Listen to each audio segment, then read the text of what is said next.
Welcome to the deep dive.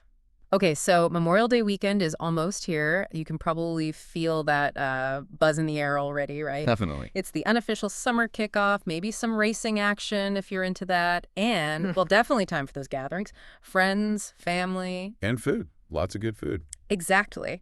Which brings us to today. We're doing a deep dive into this really fascinating article. It puts an adventurous, kind of delicious twist on the usual holiday stuff.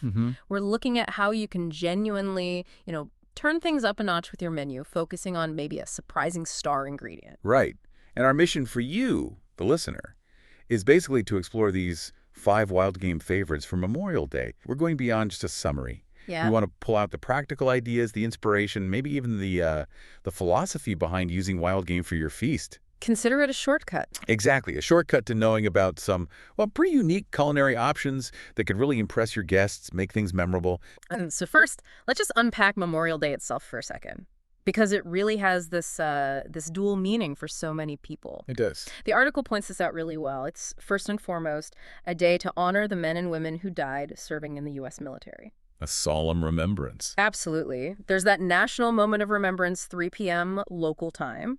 But then it's also, widely seen as the start of summer. Right, the unofficial beginning. Communities, families getting together. It became an official federal holiday back in 1971. And what's really interesting there, I think, and the article kind of hints at this, Yeah. is how we managed to blend those two things.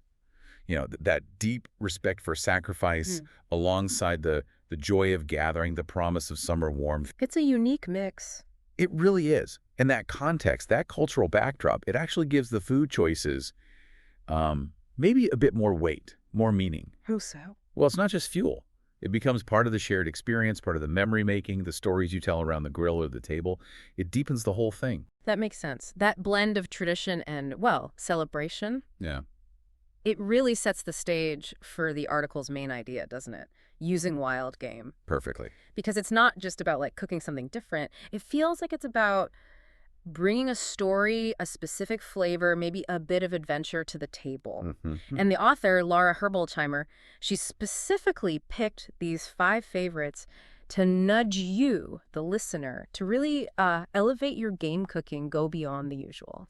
And that's precisely the draw, isn't it? Yeah. It's a chance to make your cookout stand out. Yeah. You're serving something familiar in format, maybe, but with this incredibly special ingredient. Sourced from the outdoors. Exactly. Leveraging those natural resources, bringing in flavors people don't taste every day. It's an invitation to connect a bit more deeply with where your food comes from. Turns the meal into a conversation. Totally.